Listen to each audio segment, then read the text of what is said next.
Today's spotlight is on singer, songwriter, actress Miss Olivia Griffin. There she is. Welcome to the show, Olivia. How is Hey, it? Thanks for Olivia. having me. Thank you for joining us. So, let me give you a little background on Olivia. Olivia is a New York City based singer, songwriter, actor, activist, host, and creator who is passionate about creating music with a message. Known for her work in the Sony Broadway cast recording of Bo the Musical, and for her shows Living Room Tunes and Vibe Check Live, which is hosted on the Airtime app. And you can find Olivia's music on all music streaming platforms. Again, Olivia, thank you for joining us. We appreciate having you. Thank you for having me. All right. So, my first question is real simple. Tell us just a little bit more about yourself and give us something that people can't Google about you. Oh, okay. Oh my God, that's a good one. Okay, so my background, I'm Olivia. And I'm from Michigan originally, from Detroit, and I live in New York City now. And I guess like background of like who I am as a human is like I went to school for acting, go theater, and so I like moved to New York. But then when you get to New York, you kind of have to do it.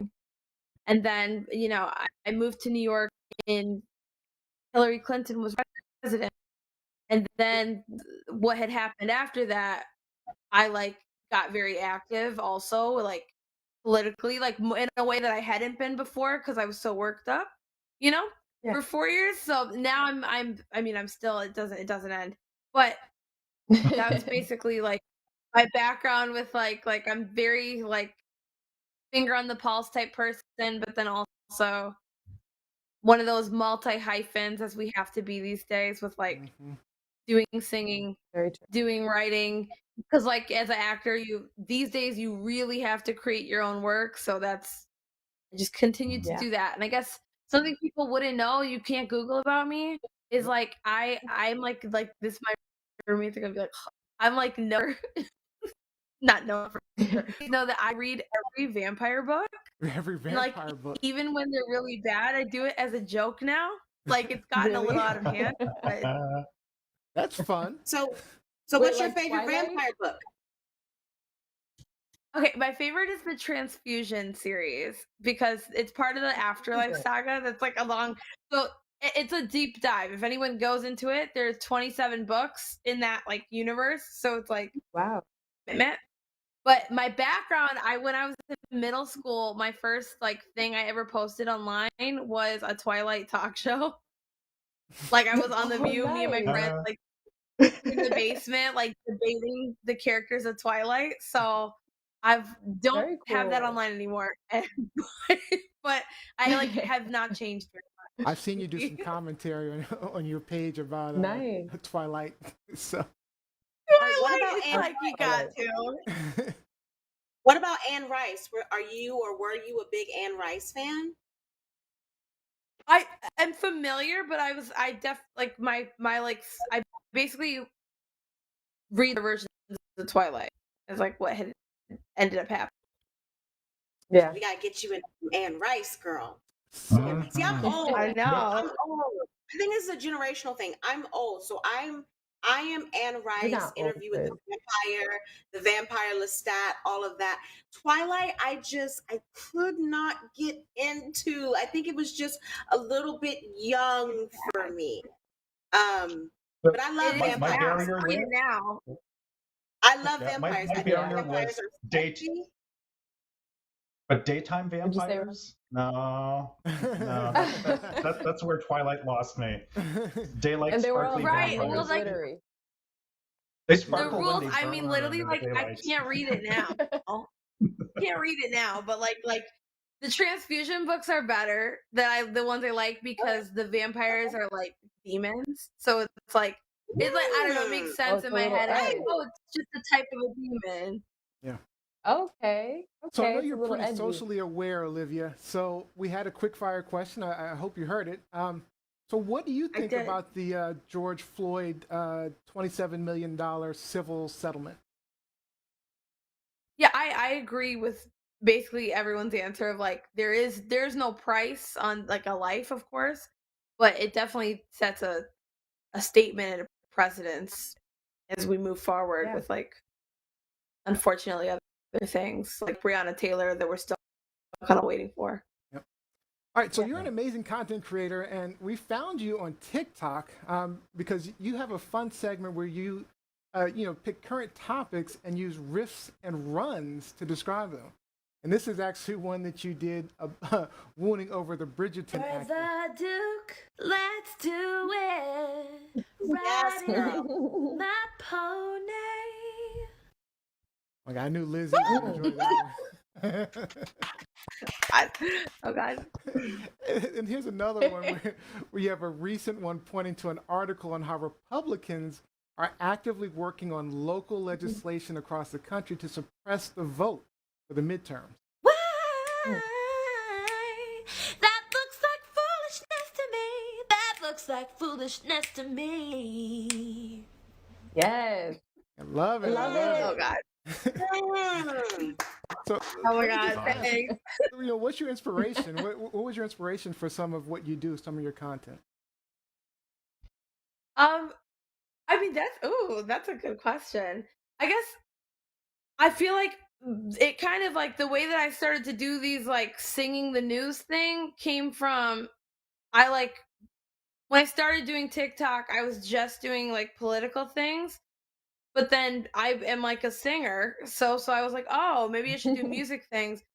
But I didn't know how to like merge the two because the people who were following me about like my commentary on like what's going on, it was such a different group than would be following me because you were in this show or something or like you did musicals. So I just started singing it and adding like I first started doing it where I would like sing a riff and then talk, and so now I just change it up sometimes. So sometimes it's like an attention grabber to like do a riff and then say my opinion, or I'll just article and like riff about it because then it gets people talking about it too, especially like people who do follow musical theater or like I'm a musician songwriter. It's very easy for people in that demographic who miss a lot of like they watch news when it's like just one really big hot topic and then they like drop it for a while. So it just keeps it on their For You page. By the way, I just want to point out on Instagram, Chaotic Neutral Podcast says they love the earrings. Yes. Nice. Oh. They are the Grammys tonight. Tonight. That's right. Yes, it's true. All right, Gianni Storm. I mean, I'm just watching them at home, but I will dress up. I'll dress up a little more for the Grammys even. These will be the earrings for the night.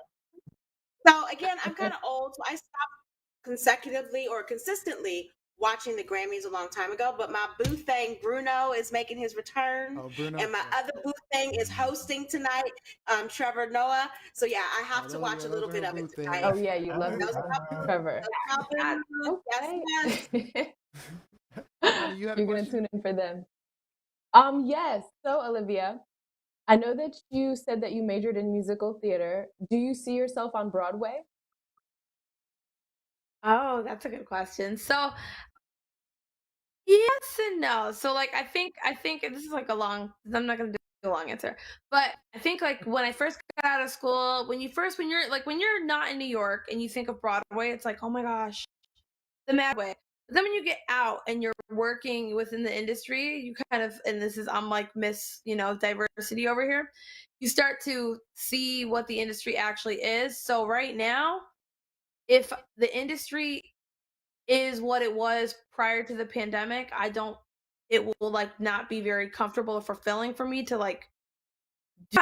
But if the industry starts to make positive changes, then I want to be a part of it, like 100%. Nice. All right, Robbie Rock. So my question for you, as I was going through some of your back content and I was listening to some of the covers that you were laying down with friends, and my question is, which artists instilled that love of music for you as a child, and who are some of the artists that inspire you today or that you just have a tremendous amount of respect for? Oh, so okay, growing up, I was a huge number one was Christina Aguilera. That gives my because that's one of my youngest memories is like Genie in a Bottle. I followed her forever. ever. So that was my favorite. Grew up in a household where like my lullaby was Remember the Time, Michael Jackson. So that's like how my dad would like get us to go to bed. And I'm literally in my room right now.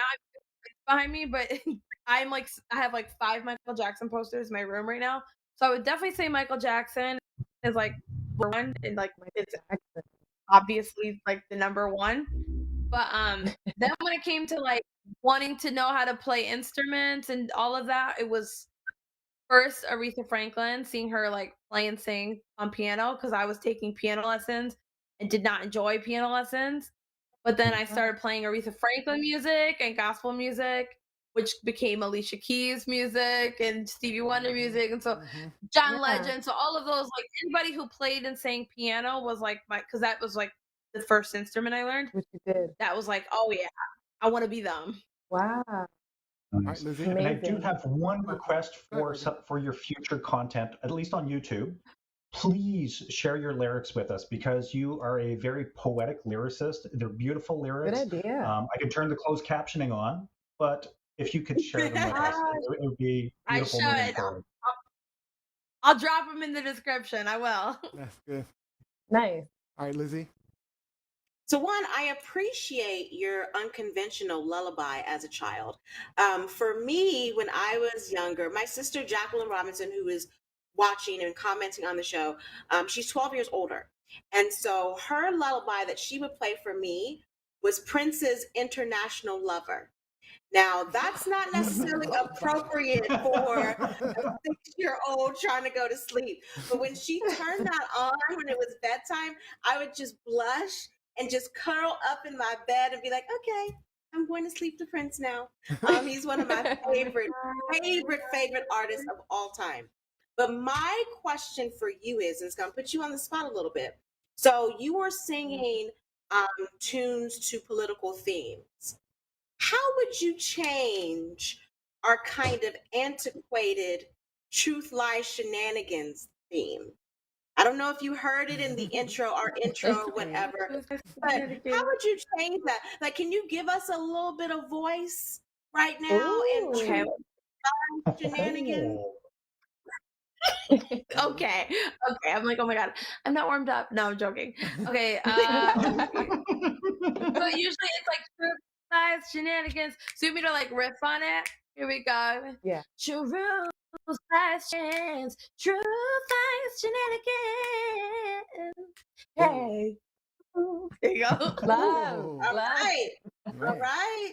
Yeah, we might have to Olivia. hire this girl. We might have to hire her. We need a new theme song. Update it. Yeah. I love it. Yeah. Yeah, I like that a lot. All right, so no, you also do your live shows where you sing. I want to play. I don't think this was a live one, but I just want to. You just sing straight. You don't just do commentary, but you sing. I'm going to play this one real quick. Little corner in my own little chair. I can be whatever I want to be. Beautiful. Yeah. It gives me chills. I love it. So, I mean, with your live concerts, you're just playing whatever comes. Do you have a plan, or do you just play whatever kind of comes to you at the moment?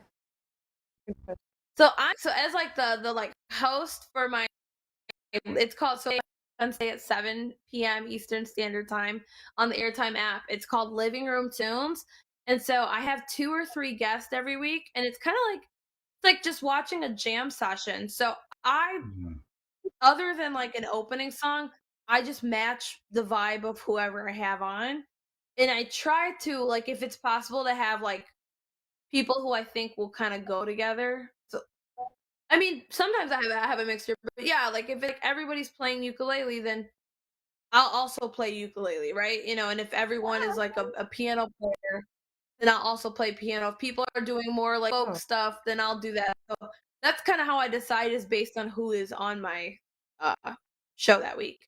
Like this week I have the people are songwriters, so I'll do original content. But if someone came on and they're all doing covers, I'm not gonna like do originals, and I do covers to like match. Wow. Do you have a favorite song to perform? It could be A favorite cover to perform. A favorite cover to perform. Yeah, I think it's How Come You Don't Call Me Anymore by Prince. Because I used to do that for like ever, and I just used to do that always. Liz. Like when I did it in like all the talent shows, and like I still do it now. It's like Wow. a warm up. It's like definitely my favorite. Nice. And Alicia Keys does a good version of it as well. So yeah, good choice. Good choice. Yeah. All right. Well, that actually is all the time we have, but I want to go over some of the comments online, and then I'm going to give you a chance to kind of like say any last words. So we got Daria Winter says, yeah, remember the time. She loves some remember the time. Jacqueline Robinson, look at Lizzie telling tales out of school. Jeanette Brown says, love me some Trevor Noah. She said, old. Some of us grew up watching Dark Shadows in the afternoons. Talk about some vampire comments. Oh, jeez. So yeah. So I wanted to give you just an opportunity to kind of like share any final words and make sure we can tell everyone where we can find you and where we can find you online. Oh, okay. So, well, final words are thank you for having me. This was so. And if places you can find me on Instagram and TikTok as @OG_ Olivia Griffin. My initials are OG. Oh my gosh. OG. Good luck. And then I'm the OG. I'm the real OG. But then I'm on YouTube as OG Olivia Griffin. I'm on Facebook.com/OG Griffin. And I'm on the Airtime app and Twitter as @OG Olivia Griffin. So it's either OG Olivia Griffin or OG_ Olivia Griffin. All right, There so you go. definitely check And that I'm on out. Spotify. I'm on Spotify and iTunes. I'm on all of those platforms as well. Oh, nice. Okay. Awesome. So Spotify, iTunes, Instagram @OG_ Olivia Griffin. All right. All right, guys. Thank you so much, Olivia, for joining us. We really appreciate it. We're going to have you back at some point. Thank you, Yes, I'll see you soon. Olivia. Bye. All right. See you soon. Thank you. Thank you, Olivia.